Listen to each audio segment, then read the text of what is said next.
Welcome back to another episode of Stories from the Shed. My name is Adam, and with me again this week, a man whose idea of a good time is fine smoke and moonshine. Jake, how's it going? Pretty good. How are you? Pretty good. That was a good one.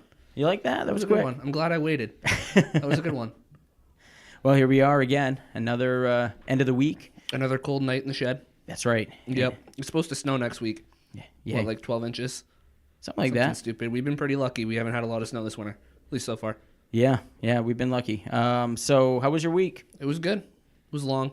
It was weird. We had a day off in the middle of the week. I think it was Tuesday, right? And we ended up recording an extra episode, which was cool. But when you got back to work on Wednesday, it felt like you were starting the whole week over, and the rest of the week just dragged. It's like fucking work jet lag. Yeah, right. Yeah, exactly. So this week, we've got a pretty good topic. We got a few things going on. We have a guest with us today. A good friend of mine, Jason. How you doing? I'm good. How are you, Adam? Pretty good, man. Why don't you tell us a little bit about yourself? Oh, just known Adam for about 3.5 years. A lot of same interests, a lot of true crime stuff, sports, stuff like that. Got kids around the same age, so it's kind of where our friendship blossomed. Yep. And, we worked together for a while, and, we kind of things just kind of blossomed. It's kind of cute. Oh, you're adorable. Yeah, well. So, Jake, what are we drinking this week? We're drinking Blue Point Optical Illusion. It's an East Coast IPA. I think it's, 7%? Yeah, 7%. It's out of New York. I think it's great, personally. Established in Long Island. It is. At some point, it doesn't have a year on it. Oh, that's weird. Years don't fucking matter. This is good. I'm giving exactly. this a solid 4.5 Skelly fingers. Yeah, I'll go with that. I would recommend it. Check this beer out. Yeah, drink it in your own shed, but don't drive. Yeah, you can drink it in our shed too, maybe. Jake, maybe. What's our story tonight? What do we got going on? We're going to talk about Maura Murray.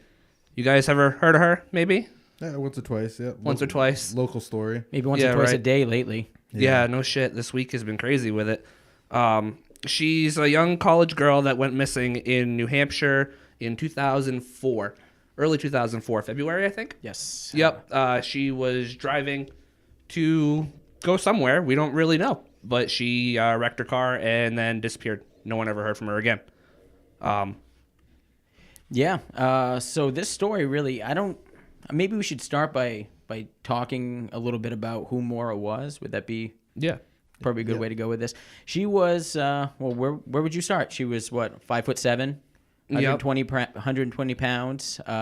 She was from Massachusetts. Super active girl, was always out doing stuff. Yeah, very athletic. She ran track in high school, and I think she did her first year of college. Yep. She was at UMass Amherst. Well, before then, she went to West Point. Oh, okay. She'd gone to West Point. What is West Point? It's a military school. After you go to this. school at West Point, then you are signed on to do X amount of years in the military. Yep. But I think you start off as more like an officer, kind of a rank over, an entry level kind of role. Yeah, I believe your first 2 years there is more or less a trial period. Once you hit your junior year at West Point, you're automatically enrolled in the military for a segment. So. Oh, no shit. Now, are you obligated to go into the military after going to West Point for like a set amount of time? After your junior year. You have your first 2 years. If you decide it's not for you, you can leave the school. Oh, okay. Once you lock into your junior year, you're locked into the military service. Ah, okay. Today I learned. Yeah, now Maura had, I think 4 siblings. Kind of. I mean, Kurt, she's got her brother Kurt, who's not really a blood brother, but they grew up together very close. Mm-hmm. I believe they're half brothers. Are they half? Yes. Okay. And then there's Frank Jr., and there's Julie and Kathleen. Yes. Correct. Mm-hmm. And I believe Kathleen also went to West Point. Oh, no shit. Yeah. Yes. Maura she ended up transferring over to UMass at Amherst. Mm-hmm. And over there, I'm not sure. I don't think she did track there. I think she was more focused on her schooling. But she was an athletic person. She loved her family. She did a lot with her family. They did a lot of hiking out in the White Mountains. Her and her father, Fred, were trying to hike all the 4,000 footers, the grid. Oh, that sounds like a familiar goal. Yeah, well, we do a lot of hiking here in Maine. Well, starting to. Yeah, well, I've been doing it for a number of years. Right. I'm just fat and I don't go out and do it. Yeah, too many beers. But, yeah, that's exactly what it is. So what else should we start off by saying about her? Well, she had a job while she was working at UMass. She actually worked with the school and was part of student security. I think she had 2 jobs. I think she also worked at a museum. Oh, no shit. I believe she also worked at a museum on the campus. So anyway, so the weekend that she, I guess, where we would start this entire story would be, her father was coming up. Is that where you would go with this? Start with her father coming up? Yeah, her father was coming up because she had a car while she was in school, but her car was a total piece of shit. It was like I think it was a mid-90s Saturn, like a 95 or 96 Saturn. Yes. And it was falling apart on her, and she was having a bunch of problems with it, and her dad had just bought a new car and was like, well, I'm going to help my daughter too. I'm going to get her something that's not going to fall apart on her so she can have a reliable car for school. He was coming up for that. He'd come up like a day early or something. I don't remember exactly, but he'd come up a little bit early. They had done dinner, and they had hung out for a couple days, I guess. And yeah, they were kind of taking the weekend, I think, to hang out, spend some time together. Over that time, he stopped at a number of ATMs to take out money to get Maura a new, safer vehicle. He took out about $4,000. Am I right, Jason? Yeah, right around $4,000. So he definitely wasn't trying to get her a beater. He was trying to get her something a little more reliable. that's a good choice. Saturns are mechanically reliable, supposedly, but everything on them is plastic. All the body panels are plastic. The only steel is underneath them. Yeah, so this one was having, problems. It was high in the miles. So he was up there doing that. The weekend that he was up there, now she had taken his vehicle to a party. And this, I believe, was with a friend, Kate Markopoulos. Yeah. To the dorm of Sarah Alfieri. And that was on campus, I'm assuming. Yes. Okay. Yes, that was on campus. Now, was it that night that there was a hit and run? Yes, it was the night of the party. Yeah. Do you know anything about that hit and run, Jason? No, it was a man named Patrick Vassie. UMass had a few instances with hit and runs at a crosswalk that school year. So that particular night, a man named Patrick Vassie got hit, and the driver ran away. They still don't know who did it. And there are some rumors that it could have been Maura, which plays into the story later. Right, and there's a lot of evidence that would prove that it may not have been Maura, right, which is an event that happened at the around this at the time of the story. I just want to make a quick note. That accident happened the night before Maura had gone to the party. Okay, the night before. Okay, but there was an accident kind of in that time frame. Right. So after that party, yeah. She was driving her father's car back to the hotel where he was staying, right? Right. That was the thing. She was gonna bring the car back there and leave it for him, but she ended up staying there that night? Yeah, from what I understand, she was bringing the car back to her dad, which was not part of the original plan. Where the party was, her dorm was actually basically across the street, so it would have been just as easy for her to go home rather than driving after a party, which can have all sorts of insinuations. So yeah, you probably shouldn't if you're going to a college party. Right. Yeah. So she did decide to drive it back to her dad's hotel room. What happened on the way there? She wrecked her dad's car. His brand new Corolla. Corolla. Hit a guardrail and did about $10,000 worth of damage. Oof. With the price on a brand new Corolla, that's borderline total loss. Really? Area. Yeah. Well, you figure a new Corolla. So total loss, how that works is insurance companies total your car at a certain percentage of the car's value. So let's say your car is worth $15,000. There are insurance companies that will total it at 50% value to cost to fix it. Okay. They'll just pay you out and take the car. So this would cause a serious financial burden on that family. Oh, absolutely, especially if they totaled or if she had totaled the vehicle out. But I guess later on, after she had wrecked it, her dad had come out and said, it's insurance is going to take care of it. They're not going to total it. They're going to fix it. Yeah, I think he'd asked her to make sure that she grabbed the proper paperwork, but to file a motor, some kind of an accident report. Right, but $8,000 on a $20,000 Corolla, and maybe-ish $20,000 in 2008, or it was 2004, wasn't it? It was in 2004. Yeah, I'm sorry, but either way, $20,000 is a lot of money. What you're trying to say is that he was probably pissed. It was significant damage for what the car is valued at, for sure. He says he wasn't too upset about it, but I think he was probably pretty pissed. You're right. I think any parent would be a little disappointed. Yeah. Maybe disappointed is the way to put it. Right. Yeah. Anyways, though, so she ends up having this accident. There's a cop that comes onto the scene. Do you remember his name? I do not remember his name.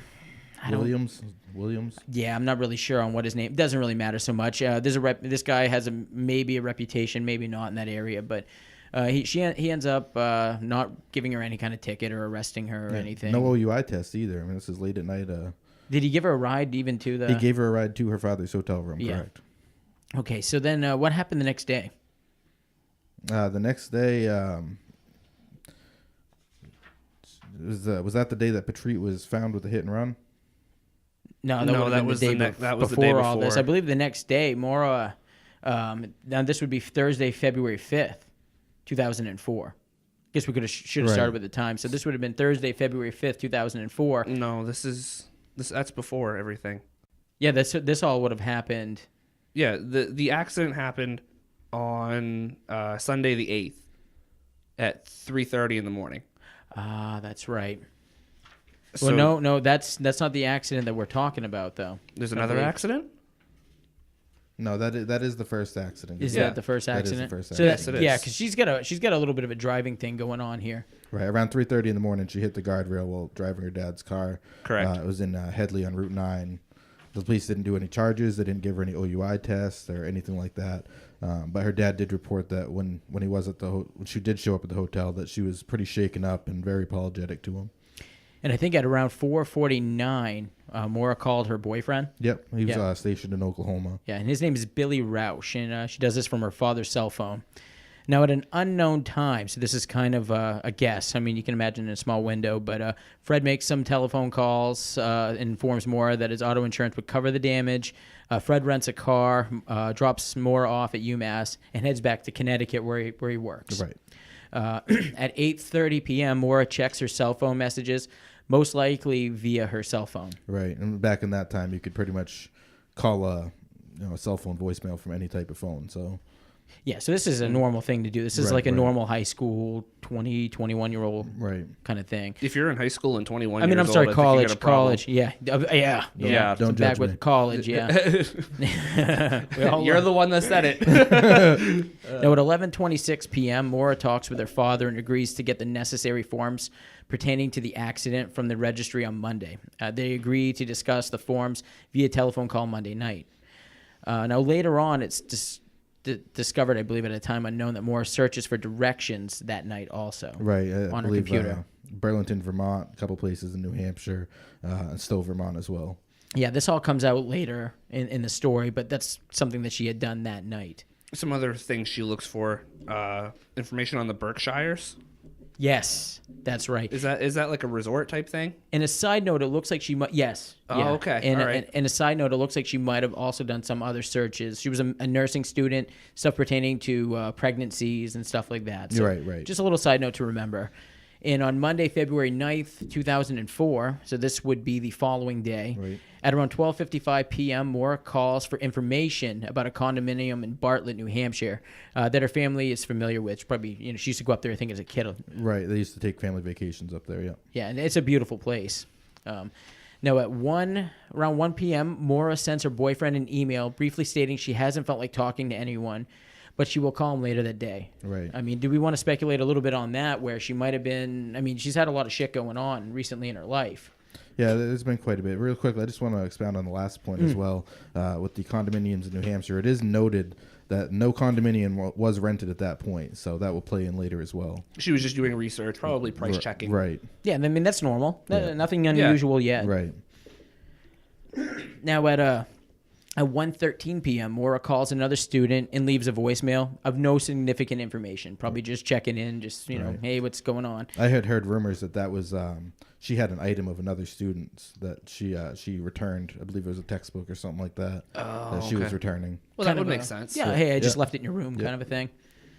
Now, at 2:05 p.m., Maura calls 1-800-GHOST-STOW for approximately 5 minutes. Later research shows the number was out of order on the day and that only recordings was available for listening. Right. 800 Go Stowe is a number for vacation rentals in Stowe, Vermont. Right. Yeah, another nice place. Yeah. Beautiful. And the voicemail recording is basically that she got where, if you've ever called the movie theater or something and it tells you, such and such movie is at 2:15, 3:15, whatever. This was more like the prices of condominiums and whatnot that were available that weekend. So she's been checking out a number of places to maybe get away. And you know what? I mean, yeah, think about it. She's had a really stressful last few days. She wrecked 2 cars. Yeah, bingo. Or That's one car, One excuse car me. at that point, Now yeah. I'm jumping ahead. Sorry, guys. No, but yeah. But she's wrecked a car. She's clearly having problems. I think it was the night before when what's his face got hit. Yeah. At the school. Yeah. She had to be escorted off the property. Not escorted, but she had to be like walked back to her dorm because she had a meltdown. Right. I had read that somewhere. That's right, after a phone call she had with her sister. right.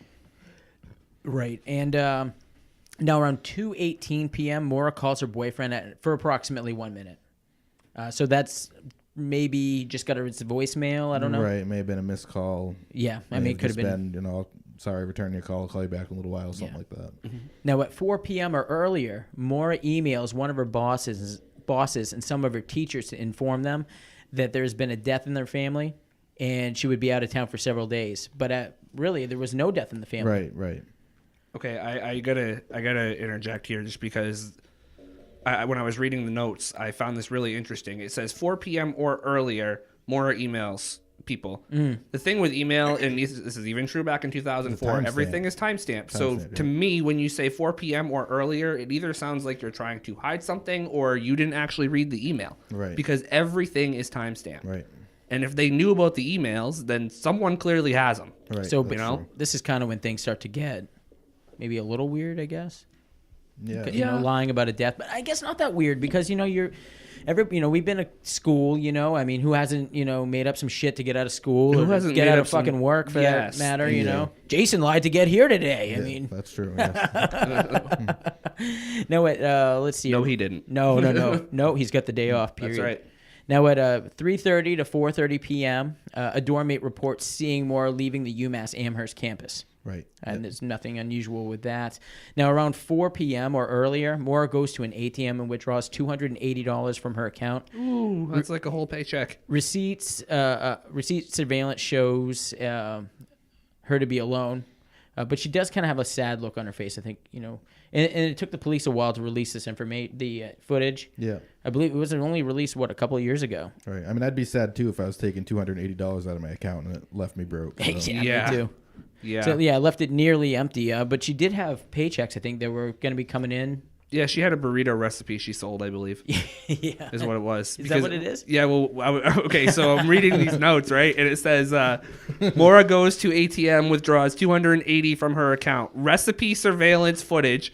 And I'm like, what the fuck is a recipe surveillance footage? And then it keeps reading. And then I see that she's due to receive paychecks from her burrito blank in the coming days from her burrito. So what the fuck is her burrito? Oh, wait, the two words are screwed up. Hey, I was hungry. That's some good deductive reasoning on your point. Yeah. I had to think things through. See, this isn't going to be a problem because Adam's going to have a computer coming up here soon. He just ordered his new one today. Yep. So he'll be able to take all these notes and put them together and make them read properly. Yeah. I think Adam was hungry when he made these notes because he Yeah, also probably. wrote steak a few times as well. Yes, fucking he drooled did. on Jason's copy there, too. Now, at 4 p.m. or earlier again, Maura purchases $40 in alcohol while still in Amherst. Surveillance footage shows her to be alone. So she's just kind of going into like an alcohol store buying some stuff. And that doesn't sound like a whole lot of alcohol. Do you to think me. she bought some of this Blue Point optical illusion? Well, you know what? I know for a fact she didn't. Right. What did she buy? She bought, I believe, a bottle of vodka, a bottle of Kahlua, And a big box of Franzia wine. Franzia wine. She was ready to get messed up. Sounds She like, was ready. Well, is that ingredients to make a mudslide or? I think it's just an ingredient to get white girl wasted. That's right, and that's probably what her plans were. I mean, And she was white. Yeah. Now, at 4 o'clock or so or later, Maura apparently leaves Amherst and is likely headed up Interstate 91 North. At 4:37, Maura checks her cell phone message. Now, this is when things start to get interesting. She kind of, is off the grid at this point, probably in and out of. Yeah, when she checked her voicemail message, I believe it was the last time her cell phone pinged any of the towers. She must have had T-Mobile. Their service is terrible. Yeah, and if anybody remembers back when you first got a cell phone, 2003, 2004, I mean, Oh my God, it was a you'd nightmare. get a dead zone in your bathroom and have full coverage in your living room. You know what? So, You know what? I actually heard that there's still no cell coverage in that area today. yeah, well, Verizon needs to get on it. So, you want to tell us what happened at around 7:39 p.m.? Dispatch received a call from the Woodsville, New Hampshire area resident who reports an accident near her house on Route 122. Or 112, excuse me. Now, would this be the Westmans? I believe this is Butch Atwood's wife that makes the phone call. Is that the first call? Is by Butch Atwood's Butch wife? Atwood's wife is the first call. Okay, who's Butch Atwood? Yeah, let's go back a little bit here. So what happens here? So at the time of the accident, before we jump into this, you want to beer me? Oh, do you want a beer break? Well, not a beer break. I just need to be beered. Could I also get a okay. bottle opener, please? Seafood plate? Seafood plate. That's the new one. Well, now we're digging deep here. We're getting into them. You're saying all of the different. Never mind. All right, so here we go. You're saying it all wrong, is what I'm saying. That's right. So let's go here. Let's go with this story. So she's now in Haverhill, New Hampshire, in that area. Yeah, it's between, we'll say 7:15, 7:30 in that region. That's right. Yeah. She's going on the back roads, 112. There's what they call a hairpin turn. It's a pretty sharp corner, and it's February, so there may have been some ice on the road. And at this point, she basically crashes her car. Seems like a little bit more of a slide out to me, but she basically wrecks her car. Witnesses report that her car is facing the opposite direction of the way she was headed. Sounded like it did a 180. Right. While you're talking about that, I'm going to bring up the crash map. Yeah, so she does this. Now, she's sitting there for a little while, and then Butch Atwood, who's a 61-year-old bus driver? Yep. Yeah, what do you know about him? What happened? He lives probably within a quarter mile of the crash scene. He's returning from a load of dropping students off with the school bus. He's in his bus? He's in his bus. Most bus drivers take their car home, park it in the yard, head to work the next morning. But he, I guess he typically pulls the bus into his yard, but he backed in this time to kind of keep an eye on things. But what he does is he's driving by. He's driving by and he stops for Maura, basically asks if everything's okay, if she needs some help. Now, was she in her vehicle at this time? She's not in her vehicle. She's standing on the outside. Some witnesses say she was messing with her trunk a little bit. And in fact, I think Butch Atwood said that she was slurring her speech a bit and maybe kind of had to hold on to something to... Right. And also, he asked her, you want to come to my house, help you get warmed up, we'll call 911, blah, blah, blah. He's a big burly dude. He's a big burly dude. I mean, 61-year-old old man. I mean, some people either think he looks like your grandfather or he looks like your worst enemy. So. Yeah. And so Butch, so she says no to Butch. And Butch ends up driving all the way back to his place and backing in so he's able to face what's going on. The accident. She told Butch not to call the police because she had already called AAA, which he knew was a lie because there's no cell phone in that region. So what he ends up doing is he ends up exiting his vehicle, the van, and not the van, the bus, and going into his home, and he at that time tries to call 911. The line's busy. He tells his wife what's going on. Exactly what's going on, and he's telling, who knows how long he's really in there. He says he's in there just for a few minutes, but I've been with my wife for a while, Jason. You've been with yours for a while. You tell him anything, you got to tell him 5 times. It's probably at least 20 minutes. Probably. That's my point. And I haven't read that in anything else, but who knows? He's not in there that long, but he's not in there for just 2, 3, 4, 5 minutes, 7 minutes. So then he ends up going back to his vehicle, and she calls 911 at this time and gets through. But I think also at the time the Westmans call. The Westmans, who live right across from the crash site. Yeah, and so they're getting a number of calls in to this accident. Now Butch is back in the bus, and he's doing, I'm assuming, a driving log. Yeah, filling out paperwork. I would assume driving log, something like that. Yeah. Now, who is the first one to show up on the scene? I believe it's Cecil Smith. He's an officer. I believe he's with the New Hampshire State Police. I believe they're the ones who covered that area of the highway. That's right. The first known police officer there arrives on the scene. And what he does is he notices that there's nobody there. I mean, there's just a vehicle facing the wrong way, which isn't that uncommon, I guess, which I've heard. I mean, I don't know. Where is that uncommon? Or where is that common? Well, I mean, if you're going around a corner and your car spins out, I mean, depending on how thick the ice patch is, you could spin around 3, 4, 5 times. So okay, well, it's funny you say that because I have the crash map here. And I know the listeners can't see it, but I highly encourage you guys, just go on Google Images and type in Maura Murray crash map. Or we'll post it. Yeah. One or the other. Or maybe both. We'll do both. So I'm looking at this crash map, right? And they describe it as a hairpin turn, but to me it just looks like a 90. It does. So it is kind of sharp, but it's definitely not a hairpin because a hairpin would be like a complete 180 to go around, kind of like half a loop to get off the highway. Almost like a U. Right. Like a But hairpin, definitely if it, if weather is bad and, maybe the car's got iffy tires or something like that, I could definitely see someone spinning around for sure. So the cop sees, the officer notes that the car's facing the wrong way.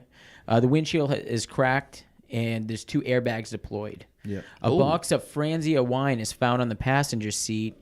Other items are found in the car. Her AAA card, her insurance forms she retrieved from earlier in the accident, multiples, which is probably a good idea in her case, sorry to say.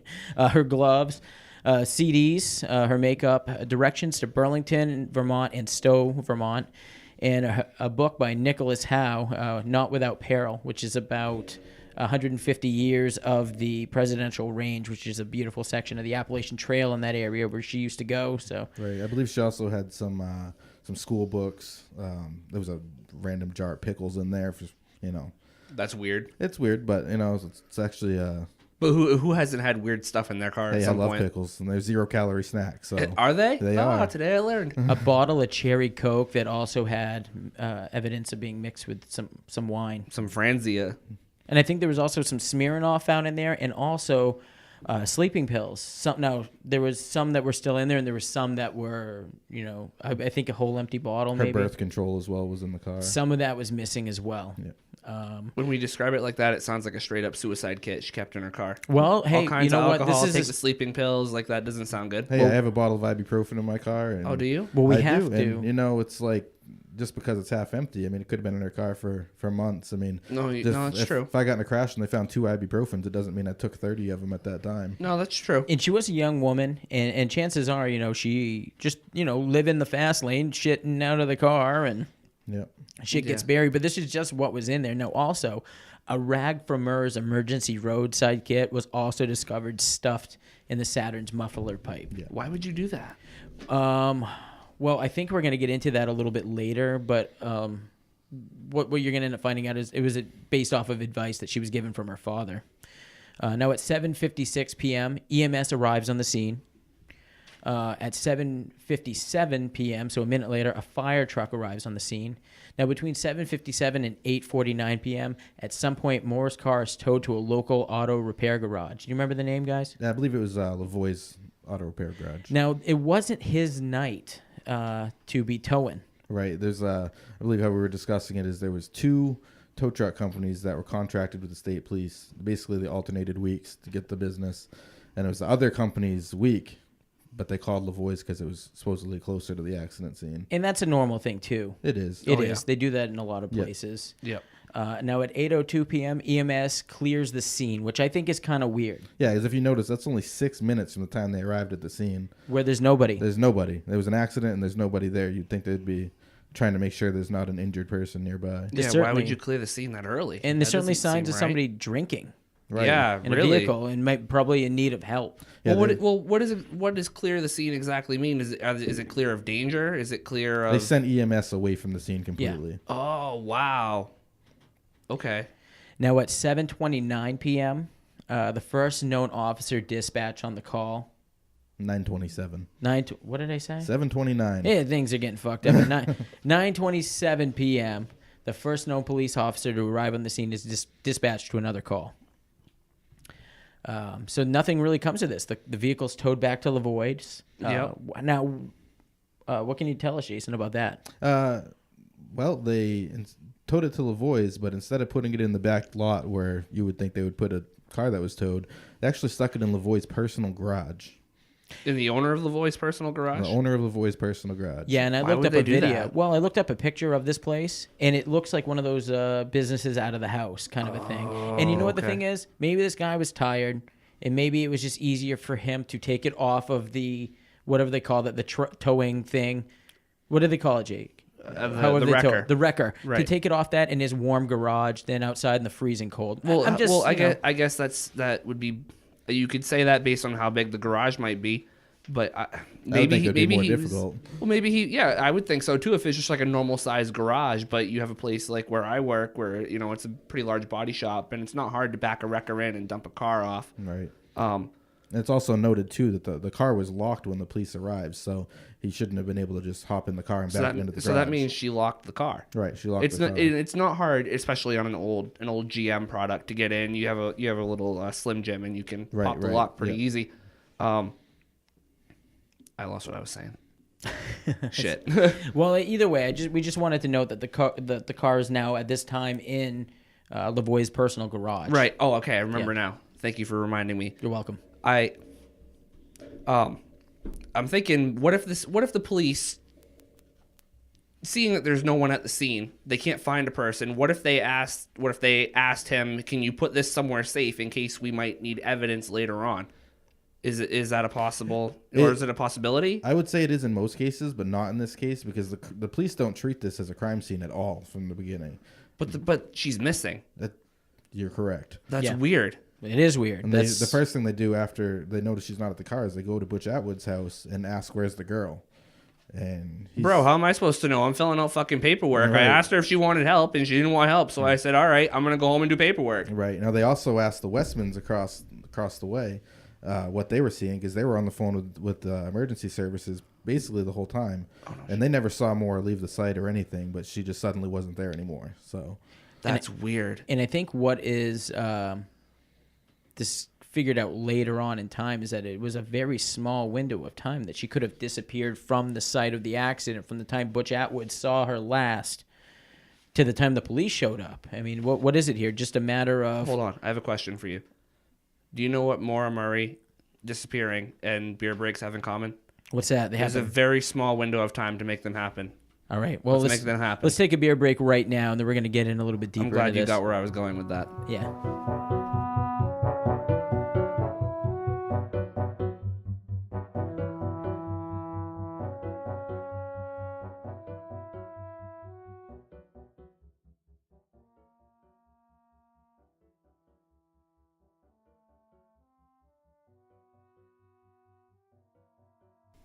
Tonight on Stories from the Shed, Adam comes out as something new. Yeah. Okay. A Maura Murray investigator. All right. So back from our beer break. I should have waited to crack this open on mic. You should have. You know, Yeah. The sounds are good. Yeah, it happens. Yeah, like that one. Yeah. That one specifically. My cough. So where are we cough. on? My cough. Where are we on this? Tuesday, February 10th? Is that where we left Yeah, off? this is the night after Maura wrecks her car. At 12:36 p.m., a bolo, be on the lookout. Bolo. She got bolo was issued from Maura Actually, it's Murray. a bowl. B-O-L. Well, no, it's a bolo. Be on the lookout. They call it a bolo. Yeah, it's a bolo. Okay. It's a bolo. All right. It's a bolo. Is issued in the Grafton, Littleton, Haverhill, and Lisbon area. Right. So at this point, they're starting to wonder a little bit where she may have left from the scene. I think they were expecting her to show up. Right. Before then, long before then. Why would you leave your car at an accident scene? I don't understand that. Well, drunk. Or there was a lot going on. But we'll kind of get into the speculation a little later after we get through this timeline, because there's a lot to it. Now at 3:20 p.m., a voicemail is left on Maura's father's phone. Now this is Fred Murray. Right. On his home phone, rather, the answering machine stating that his car, the Saturn, it was in his name. Right, it was registered in his name. Yeah, was found abandoned near Woodsville, New Hampshire. Fred is at work out of state and does not receive the call until later that day. Right. So at that point, it's been about 18 hours, 19 hours since the accident actually happened.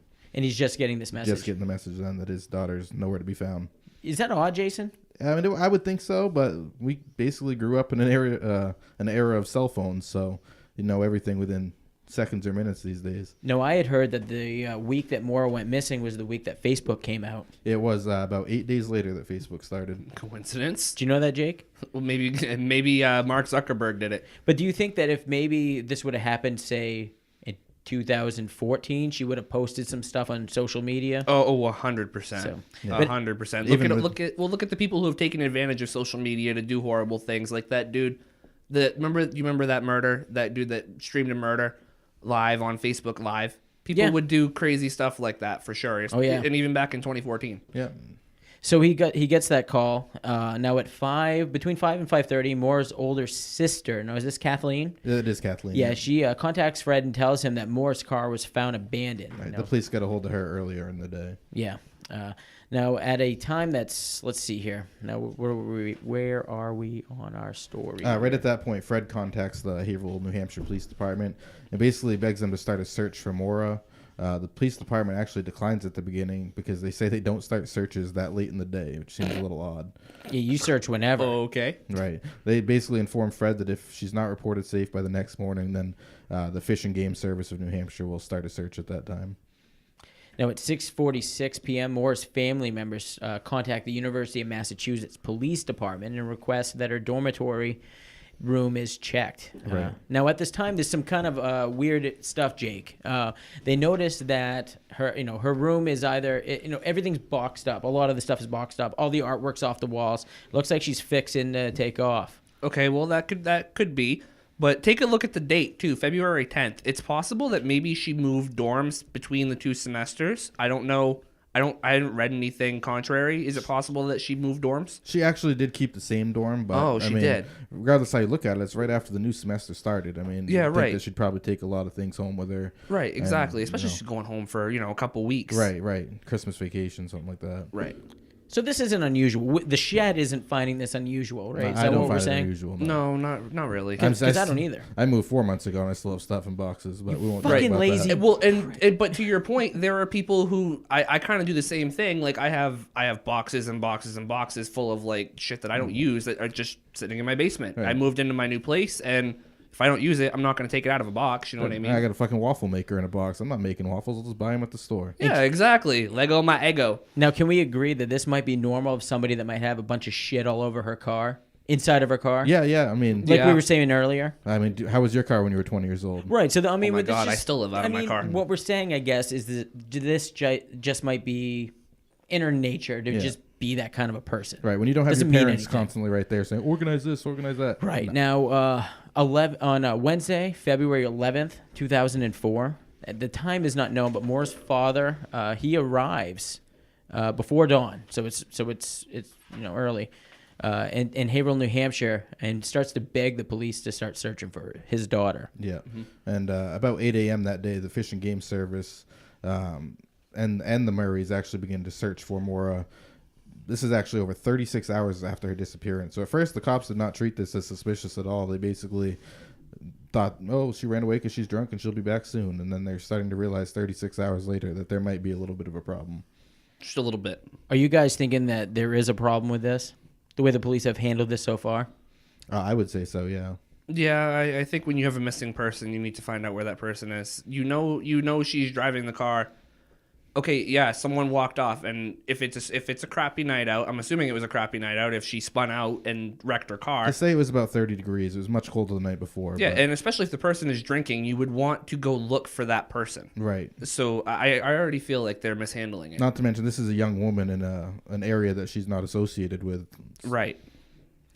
Now, also that day, now it says the time is unknown, but I believe it to be approximately 36 hours after she's gone missing. 36 to 38 hours, rather, I should say.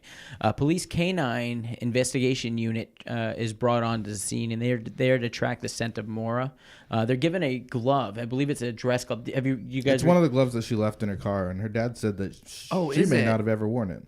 Oh, that's interesting, because I thought I had read somewhere else that he had brought a glove that she may or may not have worn, but that's interesting. I didn't realize it was one they found in the car. It was a fancy glove, like if one you're going to wear to go to an event. Well, that would be really helpful for the dogs, because if she never wore it, it was still in her vehicle. Dogs' noses are so sensitive that just her smell of being in the vehicle is going to attract. They're going to catch something. You know what I mean? Well, Right. Jake, one of the dogs follows the scene for 100 yards east from the location to from the vehicle. Yeah. And it may very well have been a glove that Fred brought, but to me that would be a big drop by the police. Why wouldn't you use something in her car? I mean, they said she had her backpack on her. Why wouldn't you use her backpack? She had that with her every single day. You bring up a good point. And she left her backpack in the car, didn't she? Yeah. Absolutely. No, well, I thought they thought that her she might have- backpack was in the car. Was it? She had It it was, with her, but it wasn't left behind Okay. when she disappeared. Okay. Oh, okay. Now the canines, they lose her puppies. scent out front of Butch Atwood's house. Correct. And that was the bus driver who was actually the last person to have seen her. But realistically, you got Butch Atwood on the left, but also on the right, kind of around the corner, you got Rick Forcier. Yeah, that's one of the neighbors, Rick Forcier. And we'll hear about him a little later. Yeah, we will, yep. So that's about where the dog scent leaves. Now at 5 p.m., Maura's boyfriend and his parents arrive in Haverhill. Now he's living in Oklahoma at the time, and I think that his family is living in Ohio. Yeah. So they knew Maura. I mean, they were concerned, and this obviously tells me that they think this is completely out of her character, and that's why they're quick to make it out here to the Northeast to check for her. And No, just like with any investigation, of course, the police will interrogate him because he's the boyfriend, so he might at very least know something. But they're able to really quickly rule him out as a suspect of any sort. I think it was more just to kind of see if he knew anything about her state of mind at that point, or if she'd said about anything about where she might be going. Now at 7 p.m., the police report that the police report to both Maura and her boyfriend's families that they believe Maura came to the area to either run away or commit suicide, and the family doesn't believe this at all. You guys hearing something on it? You guys hearing that at all? No? No. I'm hearing a little something. No. That motherfucker has been so rude to us. Fuck him. Fuck him. Dino? I'm mad at him. We're not even going to mention this guy today. Now, also at a... It's okay. We'll be friends in the spring. Yeah, in the spring when he wakes up. Yeah, exactly. Now, at an unknown time, Maura's boyfriend receives a voicemail message that he believes is the sound of Maura sobbing. Do you guys remember what that sounded like? It was just... This would be the perfect time to play a clip of someone sobbing. Yeah. Well, anyways. Someone want to figure out how to insert sounds like that for us, please email us. But his cell phone was turned off so that he could pass through airport security. And on his way, to go help search for Maura, New Hampshire State Police investigation traced the cell to a calling card issued by American Red Cross. So it could have been, maybe a wrong number. Who knows? But many believe this call was actually from Maura and not the Red Cross, as it's unknown how the Red Cross would have his mobile number or why they would leave some kind of an actual message on his voicemail. Right. But that's since been deleted. Right. And from what I've heard with the Red Cross, they weren't married. The Red Cross would only have got a hold of him if they were husband and wife. And they're not. So they would have nothing to do with that. But they would have his information just because of his enrollment at West Point. No, on Thursday, February 12th, Maura's father, Fred, and her boyfriend, Billy, hold an evening press conference in Bethlehem, New Hampshire. Side note, another beautiful area. Back to the story. Friday, February 13th, 2014. That was the quickest sidetrack we've ever had. I'm just saying, it's a nice area. I can see why they vacation up there. But the first known articles regarding Maura's disappearance are published that day. Maura's family expands their search into Vermont. The Haverhill police chief says, our concern is that she's upset or suicidal. So even them, they don't really sound like they're taking this to be... Or maybe they don't know how to handle this. Right. They're like what do they call it? Keystone cops. Right. And this is a really small area, so their police force may not be used to these types of situations. I mean, I don't know what the homicide rate or the violent crime rate is there, but it doesn't sound like it's something they deal with very often. No. I mean, they're probably sitting around at the Dunkin' Donuts all day writing speeding tickets when they're not busy doing that. Right. And there's nothing wrong with that. I mean, in fact, those are the kind of places that a lot of people seek to live in. Hey, there are rumors that one of the policemen was actually drinking on the job, so he had plenty of time to do that. That's interesting. Backwoods, I get pulled over for not wearing a seatbelt pulling out of a gas station, but cops can drink on the job. Yeah, well, you didn't have a 40 in your hand, you'd been fine. I'll remember that. It was the night of the double sleeve. I advocate for not drinking and driving, but if it gets me out of a ticket, I'll do it. It was the night of the double sleeve. Yeah, I guess. Listen, no, I haven't done it. On Monday, February 16th, now, the time is not known, but Fred urges the New Hampshire State Police, Troop F, to invite the FBI into the case. I mean, he wants some kind of resolution. He wants his daughter found. Fred has been told that the only way the FBI can get involved in the case is if they're invited by the local agencies overseeing the investigation. We heard that also in the Kimberly Morrow episode that we had done. Yep. Fred later learns this, of course, let's... pretty much, at that kind of a halt. The only kind of involvement the FBI can have at that point is to interview some of her friends and family from the Massachusetts area. That's the only thing they can really do at that point. They can't have a full-on investigation until the New Hampshire State Police invite them. In the following day, now this would put us on February 17th, Jake. What do we know about that? What starts to happen? The search for Maura goes nationwide. Okay, so now this is getting out there. This is a full 8 days since the day of her disappearance. Yeah, where could she be? I'm not liking that if that's my kid, Jason. No, not at all. Yeah. How about you? I mean, it's just things. I don't have kids, but I still don't like it. Well, somebody you care about. I still don't like it. Now, Thursday, February 19th, and the time's unknown, the New Hampshire Fish and Game conduct a second ground and air search. Seems kind of like they should have conducted that second search the following day of her being missing. But I'm not a cop, so I can't really speak to that. Right.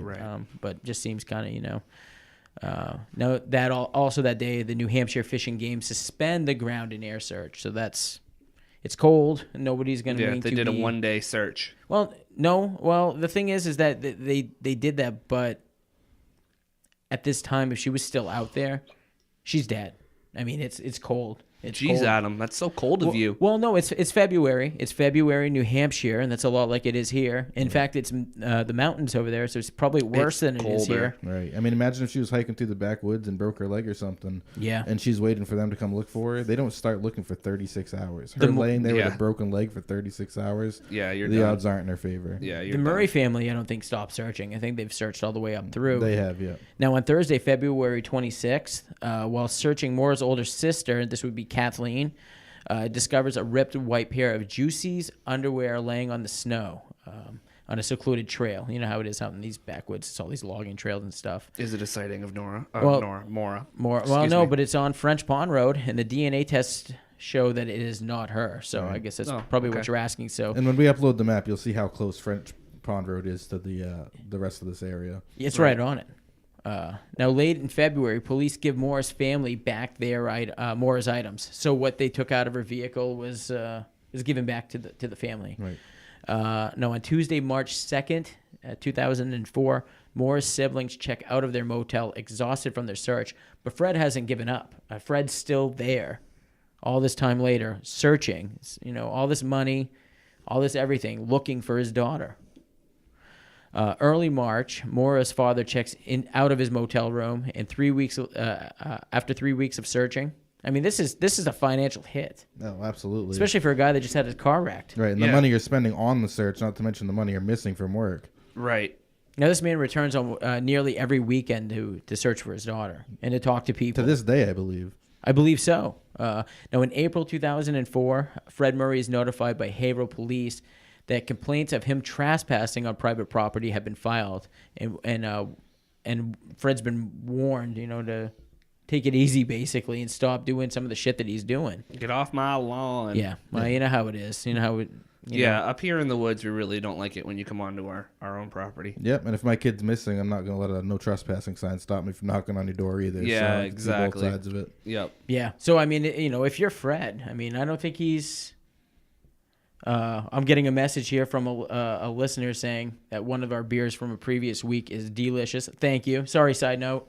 But I had to kind of get back to what we're saying here. What were we saying here? Is that I guess basically through the weekends he's kept searching, but nothing's happened until about May 8th, which would put us at, based on a tip, New Hampshire Fish and Game conducted ground search near where a young person was seen running the night of Maura's disappearance. Now, this information is given to them, I believe, by Rick Forcier. Yeah, which we brought up earlier. He's the one who lives across the street from Butch Atwood, about a quarter mile from the scene. And we'll get into that a little bit more later as well. But nothing really comes of this. Nothing, nope. Jake, were you able to find anything on this? No, nothing. Just the guy's name. Now, also in May, Fred Murray petitions the New Hampshire governor. Now, this time it's Craig Benson. He's saying, come on, man. My daughter's out there. Help us out. Yeah, where's my kid? You got the power. You've got the authority. Let's get the FBI involved. Let's get the proper people involved. Right. And let's bring Maura home, or let's at least figure out what's happened to Maura. See, and what's messed up is that governor doesn't give him help, and neither does the following governor after him. Yeah, no, I mean... I don't remember when the election was. I think it was probably that year. Well, yeah. Well, I think we actually get into this through this timeline, is that he's really... You know how it goes. It seems he's not helpful at all. Well, it seems like the troubles that Fred has is the same troubles that other people that we've done, other episodes that we've done, that they've run into, where... they're not getting the help that they need, and they're feeling like, there's somebody that they care about. Right. There's other people out there that have said that Fred has done things, that he's not a good father. I think he's a good father. I think he's a very good father. There's no evidence to say that he's not. I think he's doing everything he can. He's exhausting his efforts at this time, and he continues to. But late in 2004, now I don't know exactly when. I couldn't find exactly when. I got to apologize for that to our listeners. If you guys find it, let me know. Shoot us an email. But a man gives Fred a rusty, stained, reddish-brown knife that belongs to the man's brother. The man's brother has a criminal past and lives less than a mile from where Maura's car was discovered. Do we have a name on this guy? that gives him the knife. Do you have that, Jason? I know you're kind of you know a lot about this. I don't remember his name. I can certainly look it up for you, though. Okay. Well, either way, someone will look it up and we'll keep going. Yeah. Well, his brother and his girlfriend are reported to have acted strangely after Maura's disappearance. Huh. So what are we drawing off that? I mean, it could just be a coincidence. It could be a brother scorned, I guess. He could be trying to get back at his brother for anything, really. Right.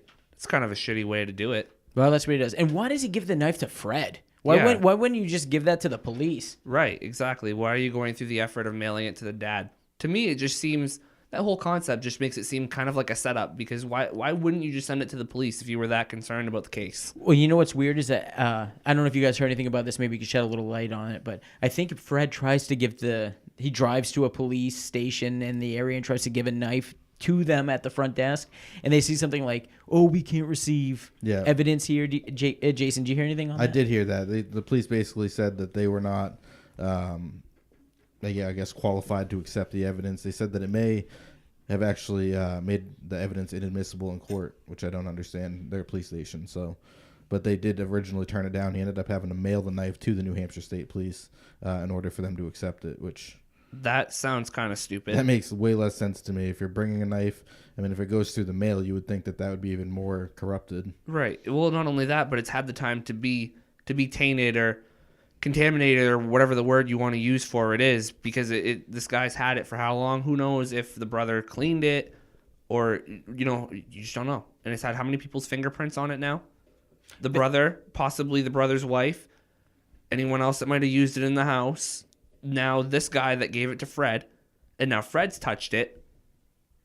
There's a lot of fingerprints there. That's really easy to contaminate, and that's going to make it. It's going to make it really hard to make it. Right. And while they're, I think what does he end up doing? How does he get the knife into them? Does he? He mails it. He mails it to them. Yeah. So okay. So he drives there and he can't give it to them, but by mail, hey, that's fucking okay. Yeah, pretty much. All right. That's kind of stupid, but.